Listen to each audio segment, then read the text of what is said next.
नमस्कार, मेरा नाम डॉक्टर सुवर्चला है। मैं जीवा फर्टिलिटी सेंटर्स में साइंटिफिक डायरेक्टर हूँ। डिमिनिश्ड ओवेरियन रिजर्व क्या है, यानी कि अगर आपका स्कैन किया गया है, ओवरीज को देखा गया और आपको बोला गया कि आपको डिमिनिश्ड ओवेरियन रिजर्व है, इसका मतलब क्या होता है और इसका कनेक्शन क्या रिकरेंट प्रेगनेंसी लॉस के साथ भी है। आज के टॉपिक का ये इंपॉर्टेंट विषय है। डिमिनिश्ड ओवेरियन रिजर्व का डेफिनेशन है कि आपके ओवरीज में नंबर ऑफ एग्स कम है। जब नंबर ऑफ एग्स कम होते हैं, क्वालिटी भी कम हो सकता है, डिपेंडिंग आपका एज क्या है उसके मुताबिक। अगर आपका एज कम है और नंबर कम है, क्वालिटी कम है, तो इसका कनेक्शन क्या रिकरेंट प्रेगनेंसी लॉस के साथ है, यानी कि आपका प्रेगनेंसी ठीक से रुक नहीं रहा है, क्या इसके साथ है। आज हम इसके बारे में जानेंगे। 3 बातें हम गौर करेंगे।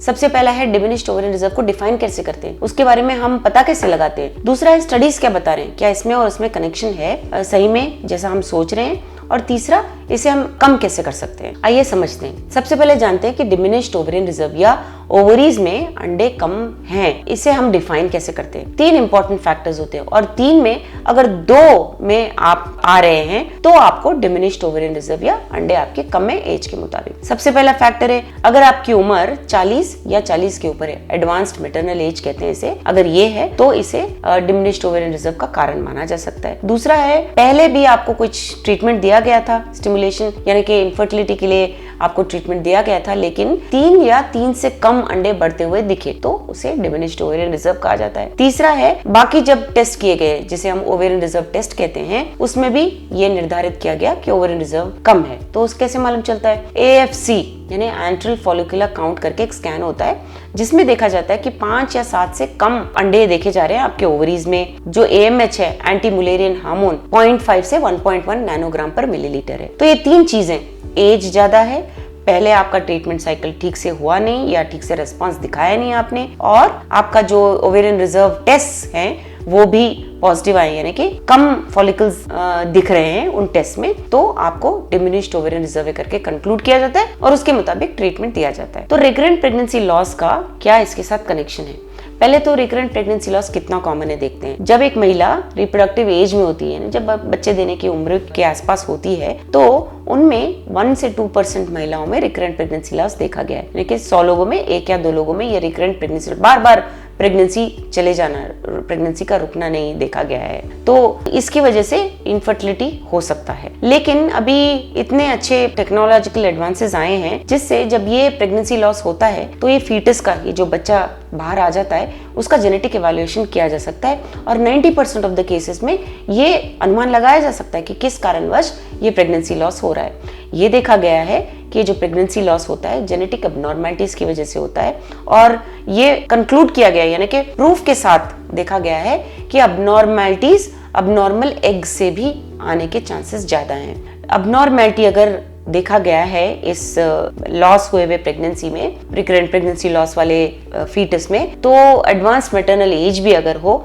तो ये देखा गया है कि एडवांस मैटरनल एज होने पे और अंडे का क्वालिटी कम होने पे रिकरेंट प्रेगनेंसी लॉस ज्यादा हो रहा है। ये ओवेरियन रिजर्व इवैल्यूएट करना सबसे महत्वपूर्ण काम बन जाता है। ये करते कैसे हैं? कई तरह से ये किया जा सकता है। बायोकेमिकल इवैल्यूएशन और सोनोग्राफिक इवैल्यूएशन 2 तरह के हैं। बायोकेमिकल में आता है ब्लड टेस्ट, जिसमें हम follicle stimulating hormone, anti Mullerian hormone, oestrogen, luteinizing hormone, ये सब हम डे 2 आपके पीरियड के दूसरे दिन या तीसरे दिन करते हैं, जिससे हमें आपके बॉडी में ये हार्मोन्स के बेसल लेवल्स मालूम चलते हैं। यही नहीं, एक स्कैन भी करना जरूरी है डे 2 या डे 3 के दिन, जिसे कहते हैं एंट्रल फॉलिकुलर काउंट स्कैन। इसमें देखा जा सकता है आपके ओवरीज में कितने अंडे बढ़ रहे हैं। तो ये दोनों टेस्ट के आधार पर ही देखा जा सकता है कि आपको डिमिनिश्ड ओवेरियन रिजर्व है या नहीं। कुछ ऐसे स्टडीज हैं जो बहुत स्ट्रांग हैं, स्ट्रांग यानी बहुत ज्यादा महिलाओं में ये स्टडीज किए गए हैं, जो रिकरेंट प्रेगनेंसी लॉस भी हो रहा है उनमें और अबनॉर्मलिटीज भी देखे गए हैं। अगर आप ये स्टडी देखोगे, आपकी स्क्रीन पे हमने डाला है, इसमें बहुत स्ट्रांग कोरिलेशन दिखाया गया है। 3000 से भी ज्यादा महिलाओं को इसमें इंक्लूड किया गया था और इसके कंक्लूजन्स ये थे कि anti Mullerian hormone, antral follicular count, follicle stimulating hormone, luteinising hormone, oestradiol, FSH और LH का जो रेशियो है, इसके मुताबिक रिकरेंट प्रेगनेंसी लॉस का अनुमान भी लगाया जा सकता है। जिनमें रिकरेंट प्रेगनेंसी लॉस ज्यादा देखा गया है उनमें डिमिनिश्ड ओवेरियन रिजर्व, यानी इसका मतलब ये है कि ओवरीज में अंडे कम थे।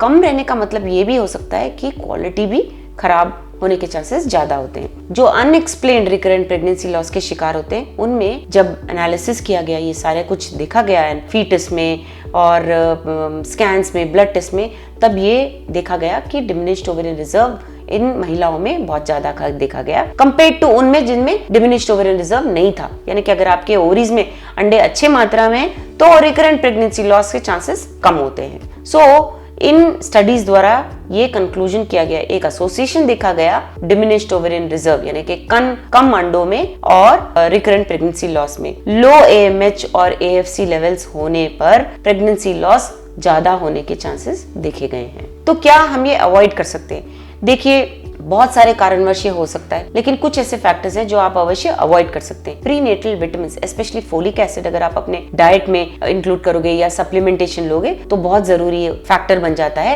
एग क्वालिटी मेंटेन करने के लिए, अंडों का क्वालिटी मेंटेन करने के लिए।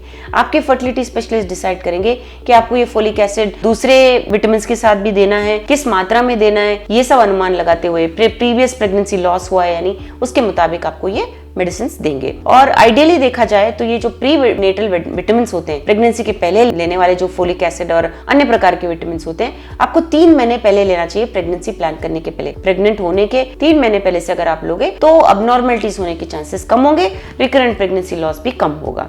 डाइट, एक्सरसाइज, लाइफस्टाइल चेंजेस भी बहुत महत्वपूर्ण रोल प्ले करता है एग क्वालिटी पर ध्यान रहे, ये सब आप इंप्रूव भी अगर कर लो, एग का नंबर बढ़ने के चांसेस नहीं होते। बेशक एग का क्वालिटी इंप्रूव आप जरूर कर सकते हो प्रॉपर डाइट, एक्सरसाइज और लाइफस्टाइल चेंजेस करके। इसके बारे में और जानकारी के लिए अवश्य जीवा फर्टिलिटी सेंटर्स आइए। धन्यवाद। हमने इस वीडियो को बनाने में बहुत मेहनत की है, जरूर हमें सब्सक्राइब और लाइक कीजिए। Thank you.